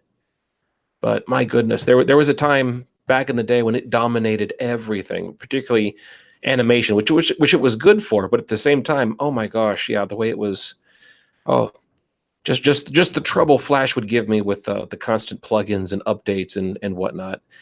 Yeah, and I still have my old GIF files for my comic, and they still work. Oh yeah. I think those are something. But now, you of course changed formats of Cortland. You ended Cortland's story itself. Yeah.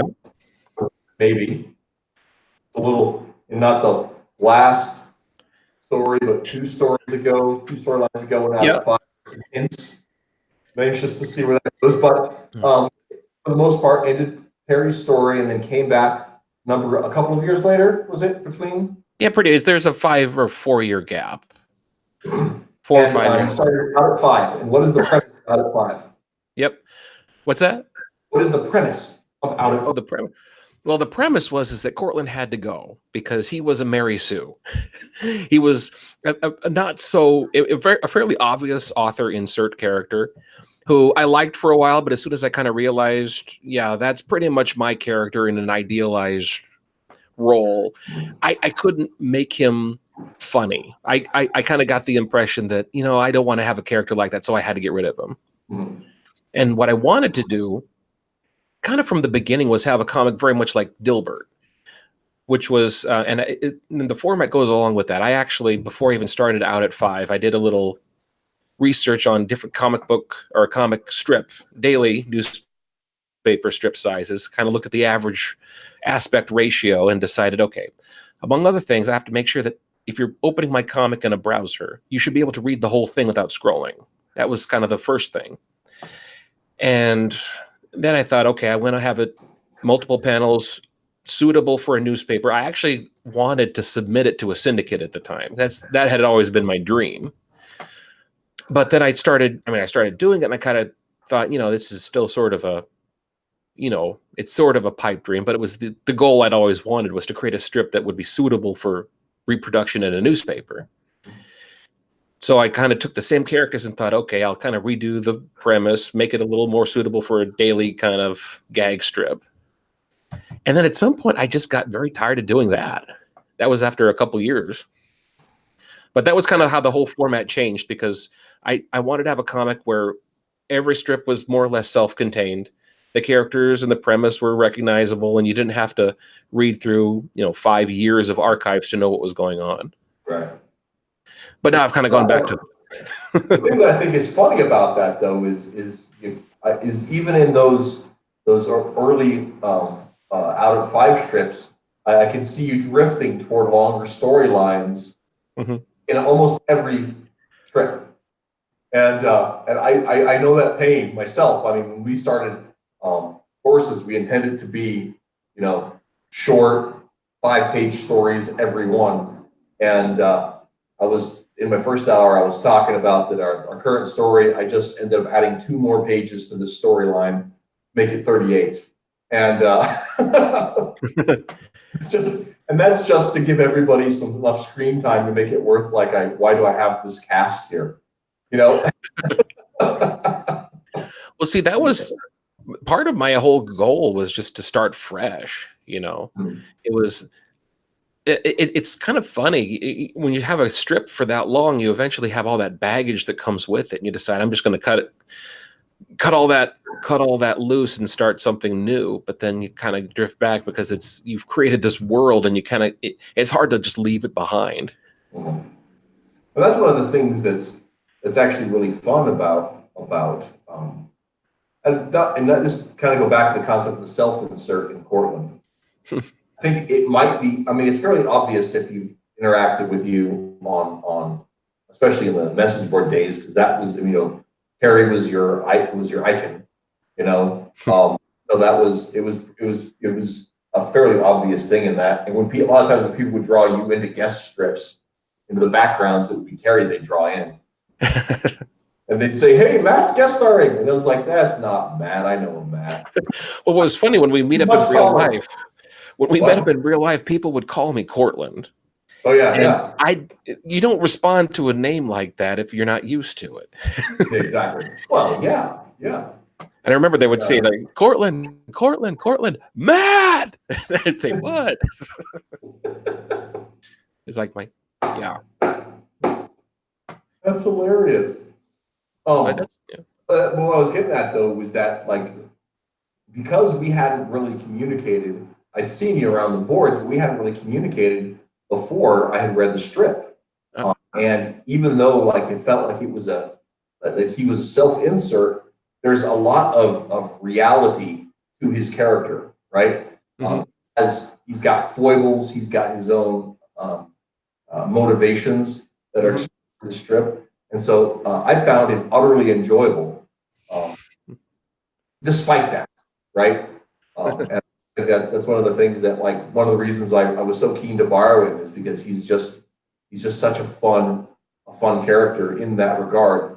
And I think having his story have an endpoint is perfectly fine too. It was a beautiful end, and I think when you looked at the the reunion storyline and how that affected the other characters involved, I think he did a really good job of that. Well, I'll tell you what, I didn't like the way I brought Out at Five to an end originally. And I eventually, I think it was about 3 years, I thought, I did not like that. And I had to find a way to fix it. I'm still trying to find a way to fix it. Because it just kind of, I wanted to end it on a cliffhanger, but then I realized that was a little too steep of a cliff. So, well, okay. And by the way, you guys in the chat, you guys who are watching, I'm not going to explain what that meant. You'll have to go and read out the archives to find out. It's not coming from me. So, but no, I actually don't necessarily agree with that. I think the way you dealt with it in Reunion was definitely took the weight off of that ending. But I still there was poignancy to it because you spent so much time. With I forget his first name, but like really painting Chad's brother into a corner. Oh, Bob. Here's a bit of trivia. If you've ever watched Office Space, he's based on the Bob, one of the two Bobs. Right. I don't think that was intentional, but when I needed him, I thought, I remember that tightly wound guy with the suspenders. And I just kind of imagined, yeah, that's who I would want to have as the boss. Right. No, I mean, it fits into the wiser paradigm very, very well. I'm trying to think if there's any other trivia I'm trying to think if there's any other trivia I can drop. We'll see. Now, one of the things I wanted to talk about to you too, you and I are both family guys. We both have real jobs and this webcomic thing on the side. How do you balance things? Well, I'll be perfectly honest. It's not so much a balance as my comic I do entirely during my lunch breaks at work. So for the most part, I have a whole assortment of my pens and papers there, and that is where it happens. I don't generally bring it home, oftentimes because I don't want to have somebody color on top of what I'm working on. But I show my daughter Hannah the comics I've drawn, and her main comment is that she's not in it yet. And so I told her, well, I'm working on that. Because that was kind of one of the reasons one of my characters got pregnant, was because I thought I got to start a family comic, because I have ideas every day with just what's happening with my wife and kids here at the house. I want to start something like that. I just have to figure out how to get there. Yeah. Yeah, and I think that's a fun goal. We've talked about that on chat too, about that. And I think there's so much material as a father to throw into something like that. And I don't know. I'm not going to presume you spend a lot of time reading my comic because there's gobs of it, and it's very different.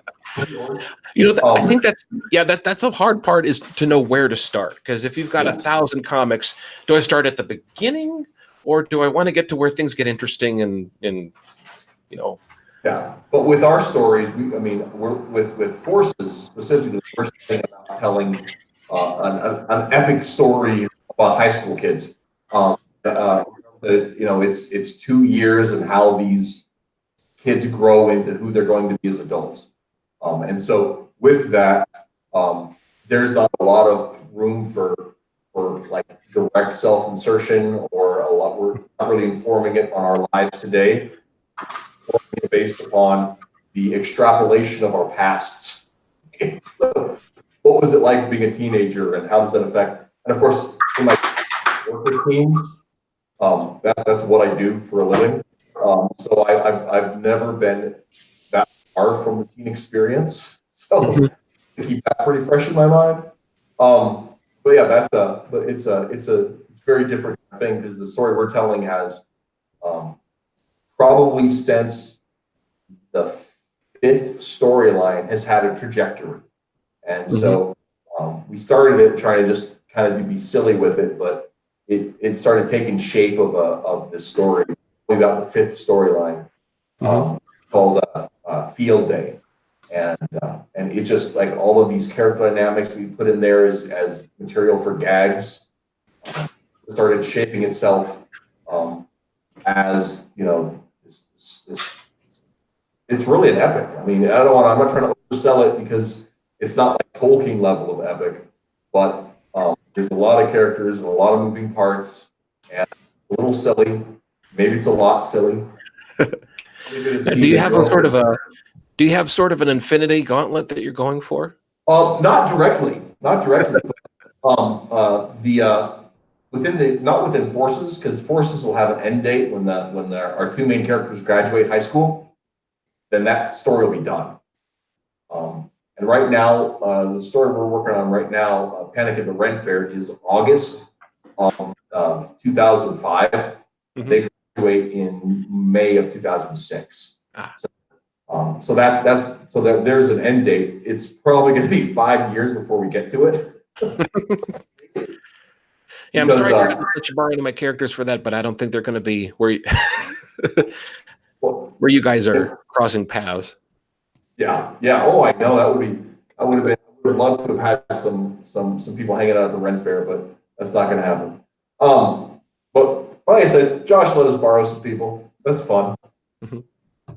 Actually, the really fun thing about that strip, the guest strip we have, is we actually have Duke Commando and Nimoy, his elf-only in characters, in the real world.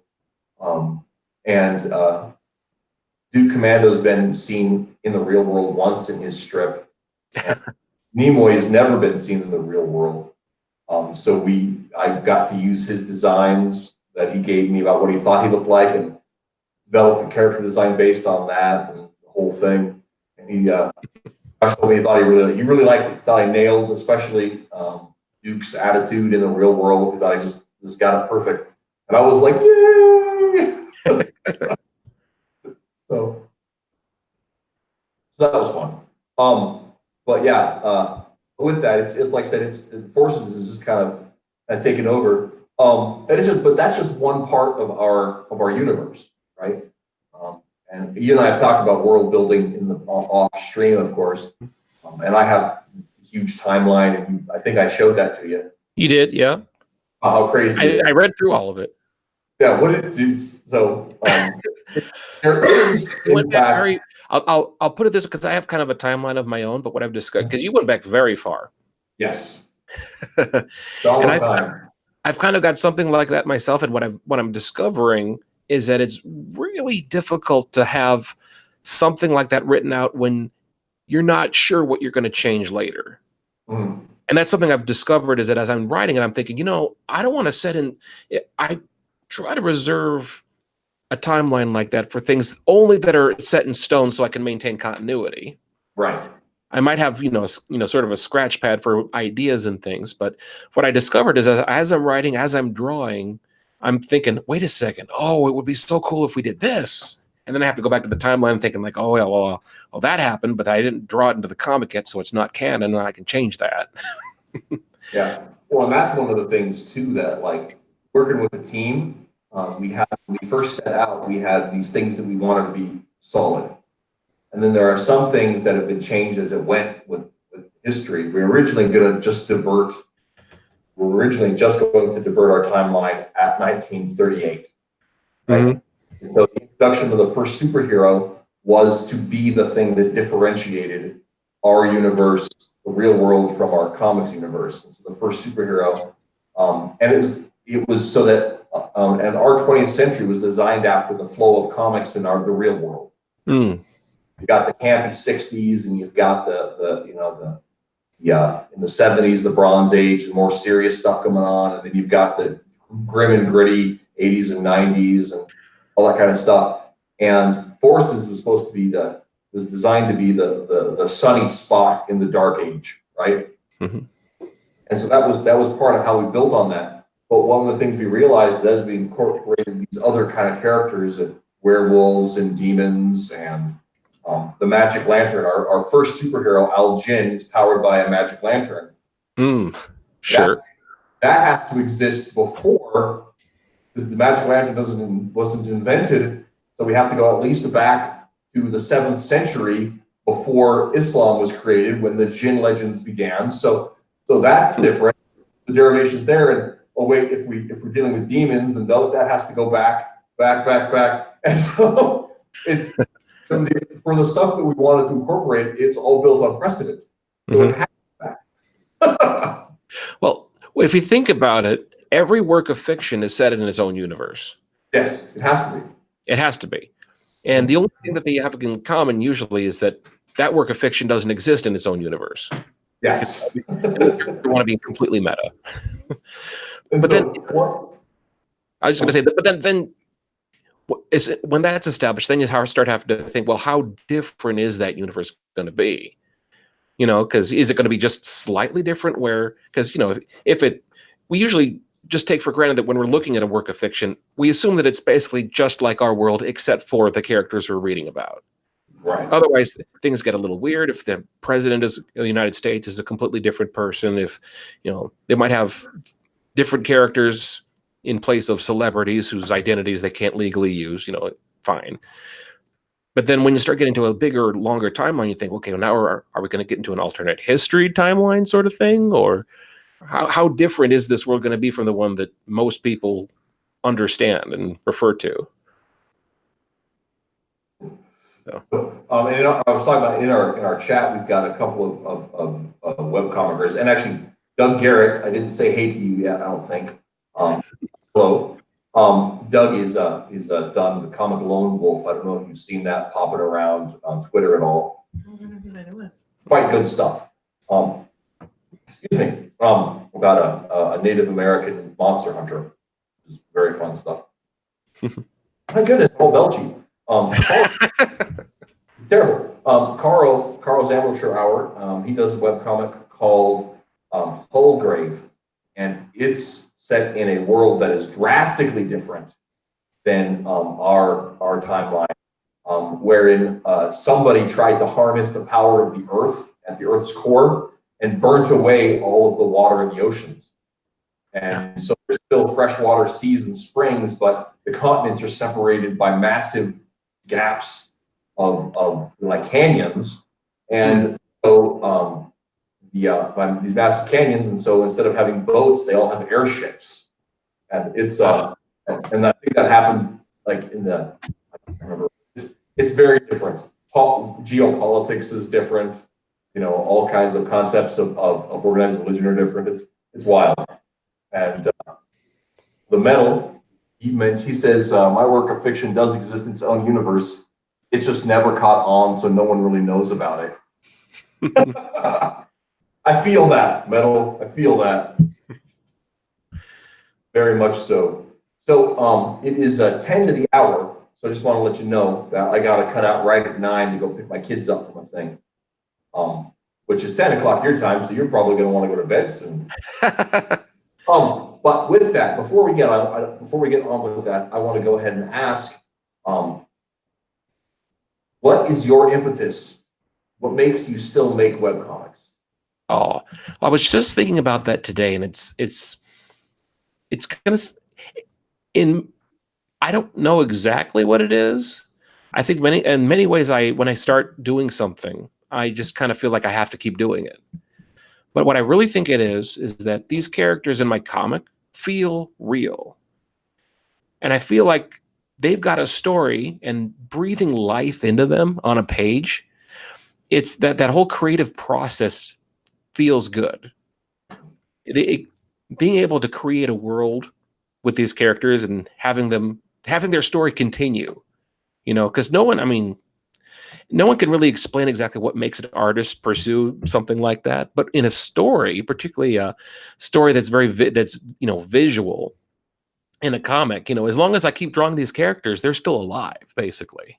Mm-hmm. Their story can continue as long as I keep drawing it. And it feels good to be able to breathe life into something like that. No, I agree with you 100%, actually. And I'm not a very good artist, so I do not draw our comic. We used to back in the day. Chris did the pencils and I did the inks, and they were really funny, laughably funny. Not like funny, like, oh my goodness, what a great, I'm so glad I'm reading this comic. It makes my soul tickle. No, it's like, my goodness, these people think they can pull this off. But one of the things that I've mentioned is that, there's been a couple times through the years where we've had to take hiatuses because real life has happened, right? Mm-hmm. The whole time it's going on, I have these people in my mind that are living adventures, right? And I don't know if I could shut them off, and I certainly don't want to. But I find that if I'm not writing and I'm not creating and I'm not being part of that process and I'm not listening to what they have to say, I feel pent up, right? I feel that if I'm not in the middle of telling these stories, that I'm not living somehow. I can't feel ease. It's a compulsion, and I'm not convinced it's entirely healthy, but it is exactly how I feel about it. So I know for me, like I've met lots of artists, and they're like, I draw because it's so much fun, and I love it. For me, I do love it. I love telling stories. I love the forces I've been doing the coloring, and I really enjoy that. But I can't not tell the stories. If I get into that, I find myself just. Well, I was just wondering I don't know if this happens to you, but like with my own story, I feel like I'm not the one writing it. And that's the thing. For years now, I mentioned I wanted to start doing a family-based comic, or one kind of around family life that I get inspiration for every day. But at the same time, it feels like there's this other story going on that feels like I can't write a story just because I want to. It feels almost like it has to happen.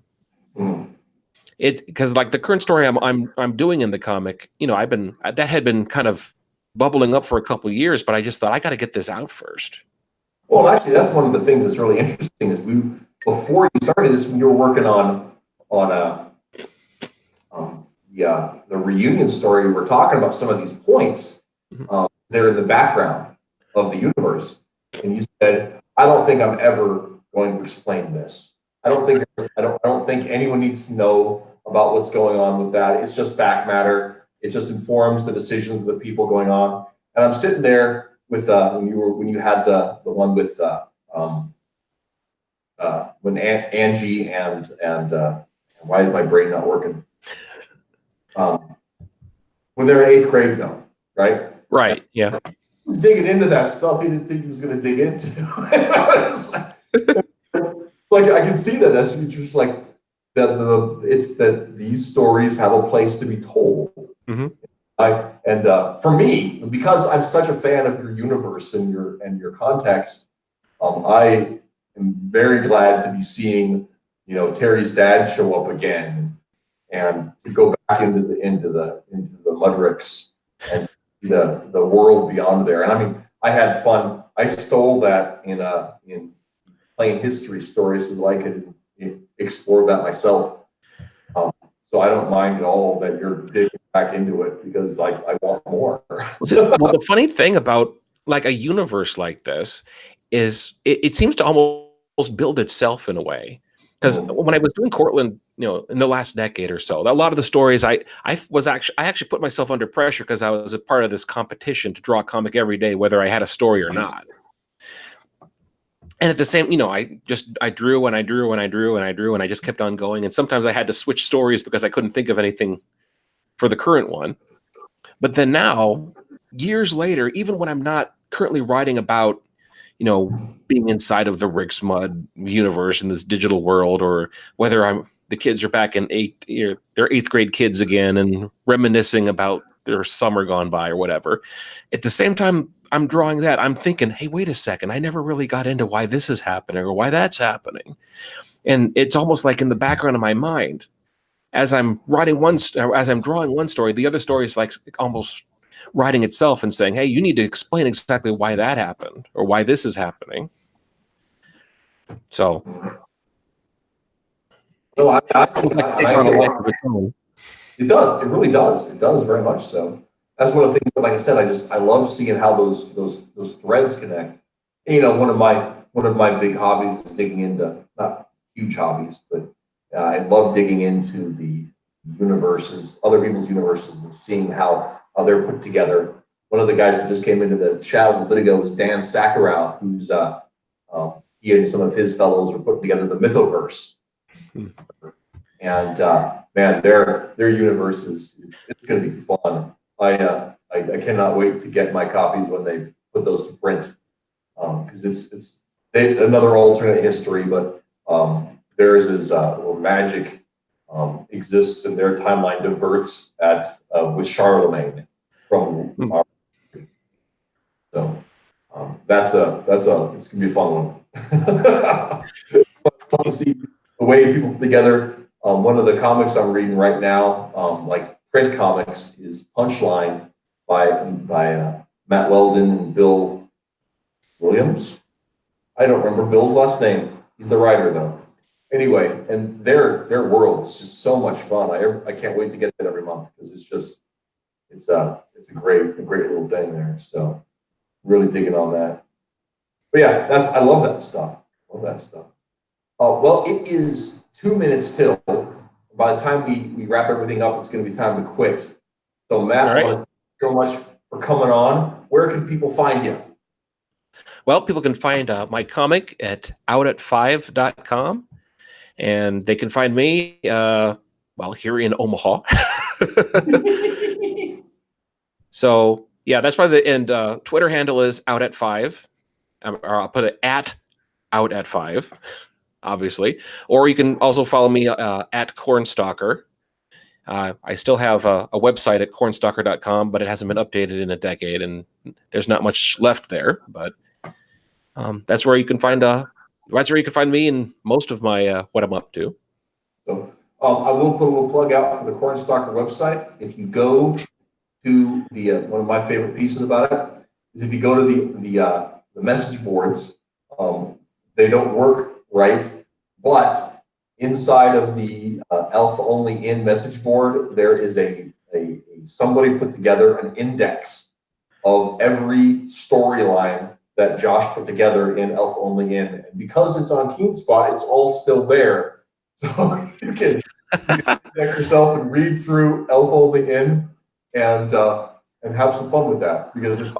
And before you go, if anyone out there knows anything about PHPBB, please let me know, because I would like the forums to be fixed, but we've had issues with spammers and all sorts of horribleness. I actually do know a guy who is working. We've hired him to redo the Ideal Comics website, and he's hoping end of the month to have our new mobile-friendly website up and going. Because our current format, we don't know what we're doing, so we just threw it together. It's WordPress. But anyway, I will have to talk to my guy and see if he knows that. No. I don't think there's anyone left who will actually want to use the forums, but the fact that the fact that there's anything worth looking at there makes me want to at least keep them around. Yeah, there is. That's a really good index of Alpha Only In, and the sad thing about it is several of the Cornstalker partners, their comics aren't up anymore, and it's some really good stuff back in the day. So a lot of us just moved updating, isn't it? What's that? I think Lego Star is still updating, isn't it? I'm pretty sure he is. I'm friends with him on Facebook, but I don't read his comic very often. He's updated pretty much every day for the last decade or two. Yeah, So yeah. he has a Lego Star large backlog. Yeah, he does huge backlog. That's why I don't follow him currently, is because I'm he's got 12 years of stuff that I'm not up on, and when I flip through it, it's full of in jokes. So I'm like, It someday I'm does gonna happen. read all of it. I will say one thing. I've been to his house, and he has the most amazing Lego collection ever. You He's have got, to. I mean, it was, well, I mean, what's funny is they're all sorted into little art bins. So he's got, entire drawers full of little tiny heads and little tiny bodies and all the accessories color coded and organized. And I just thought, wow, it's almost like, and it's the same thing you'd expect any artist to have in his art bin, with all the brushes and palettes of colors and everything. It was all that except Lego. It's amazing science fiction satire. But yeah, so that's up there, and of course, those of you guys who are regulars know I'm at MD Rhys on Twitter, RHYS, and idealcomics.net. You can support us on Patreon, Ideal Comics on Patreon at it's Patreon/ideal_comics, where we update web comics up there as well as on our main website. And the Patreon proceeds go to our partners, as well as a little nest egg. June 1, we're going to be relaunching our Indiegogo for Vox Populi, which is the story of an urban detective, outlaw superhero who, while investigating missing persons, ends up discovering these rampaging monsters. And we're doing that as a mini-series. First issue we hope to have out this fall. So that's that story. And for you guys who are in the chat, I thank you guys for coming along. If you guys have any final questions, shout them out. We'll give you 30 seconds. And then I'm going to shut the screen down. Because that's the delay time. It's about 30 seconds from when I say now until they hear it. Oh, okay. Yeah. Fair enough. Type quickly, guys. There you go. There you go. Come on. I don't think y'all have any questions. Just one of the Dan just got here a little bit ago though, so I always like to, since he's later, give him a little leeway on that. Okay, I gotta call it. So thank you guys for tuning in, and hope to see you all, probably see you all around, and have a great night. All right.